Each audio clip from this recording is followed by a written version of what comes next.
Hey everybody, Mike McWilliams, Upstairs to the Right Music Channel. Before we get started here today, take 2 seconds and hit the like button. Really do appreciate it when you do that. And if you dig what you see here today and you want to see more and you have not yet subscribed to this channel, why don't you take the time to do so? This is a growing community, growing every day, and I'd love to have you join it. Why don't you hit the subscribe button? Really appreciate it if you do. Thank you so much. All right, guys, we have another unboxing here today of guitars from Japan. Every month we do an unboxing here. This month is no exception. I have 2 really interesting guitars here to show you. I don't want you to have to sit through all of the unwrapping that's going to be involved here. So through the magic of editing, let's do this. All right, first up here. All right, let's see what we got. Yeah, let's see what we got here. All right, I guess you guys can kind of tell from the size of the case, it's starting to feel like Groundhog's Day here on our unboxings, because yes, indeed, starting out, we have yet another Fender Japan P-Bass. Now, these Fender Japan P-Basses, I can't keep them in stock. They fly off the shelves. As soon as they come in, they go. And this one I doubt will be any exception to that.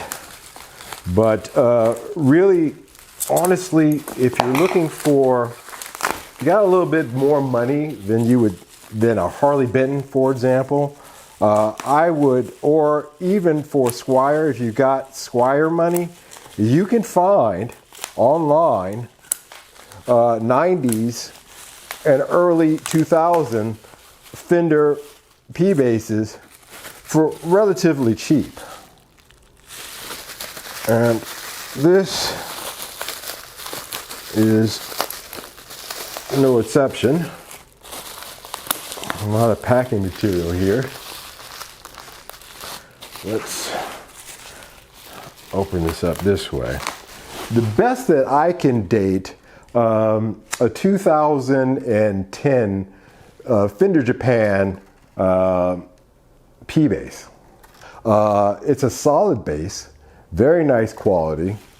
Yeah, everything is correct, tuners are correct, everything correct on this. Just a little rusty, but yeah, these fly off the shelves. Even this is the most recent one I bought. I've never bought one that was out of the 2000s. They usually stick in the 90s, but this one is pretty good condition. So yet another precision bass from Fender. Nothing really to write home about other than the fact that these can be had really for the price that you're paying for Squier basses these days.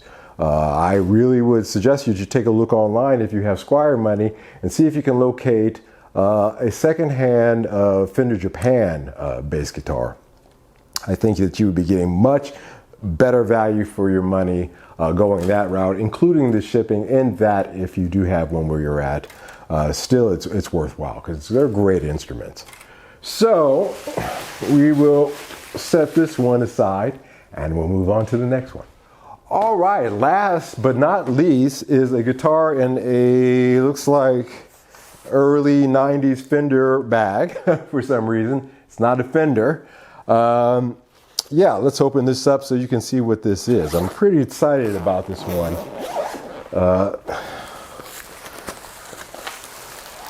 As you can tell, it's not a Fender at all. It's actually a Les Paul of some sort. What kind of Les Paul do we have here today? Well, we have here something that I have wanted to have for a while, and that is a Greco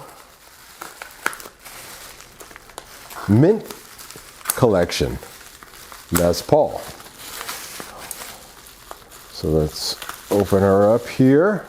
What we have here is a 1990 EG 5950. I thought that for a 5950, this one, or as it was listed as a 5950, that this one had a gorgeous top on it. Wow, look at that top. I don't think that this is a 5950. I didn't think it was when I saw the guy advertising it in Japan. Now that I have it here in my hands and looking at this top, I can most certainly say that this is probably a 5960. Look at that top. Look at that top.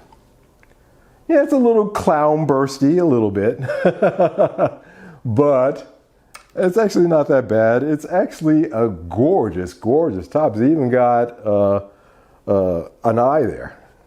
I don't know if you guys can see that. But yeah, all original, 100%.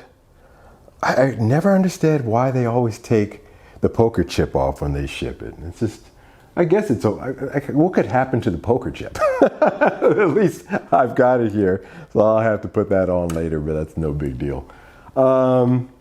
Yeah, original pickups in it. So these are actually going to be very similar to the pickups in this 76 Greco. These are U1000 pickups, or better known as Super 70s. These are also in that range. I think that these are the Screamin' pickups. So in this model. So really just a fantastic guitar. Just a beautiful top on it. Somebody put locking strap locks on it. I don't mind that so much. It's on both ends and they look very nice. I may take those off and put on the vintage style strap locks on there, or strap holders on here, just to complete the image. I don't know. But honestly, just a gorgeous 1990. What I think is an EG, it was listed as an EG 5950. I think this is an EG 5960, especially with that top. Not a scratch to be seen on it. The other reason I bought it from this guy, I've bought another guitar from this guy, just in beautiful, excellent condition, just like this one. So this is a guy that I'll be visiting his site quite frequently to see what he has. Never disappoints, and he didn't disappoint this time. So really an interesting, going from 1976 to 1990 with these Grecos. We'll review this one. This is just a great guitar. I know I'm rambling on a bit, but this is a beauty. My gosh, that is the most beautiful top I've seen in a while. Just gorgeous, guys. This is this week's unboxing, guys. I will be reviewing these guitars certainly when time permits coming up. If they don't get snapped up, I'm pretty sure that this one is going to be going very quickly. This one I'd like to have stick around a little while because I'd like to do a comparison between that and the 76 Greco. A couple of things I'd like to do here. So thank you guys so much for taking the time to tune in today. Watch this unboxing of these great guitars. As always, I appreciate you taking the time to watch, and I will see you next one. You guys take care. Bye-bye.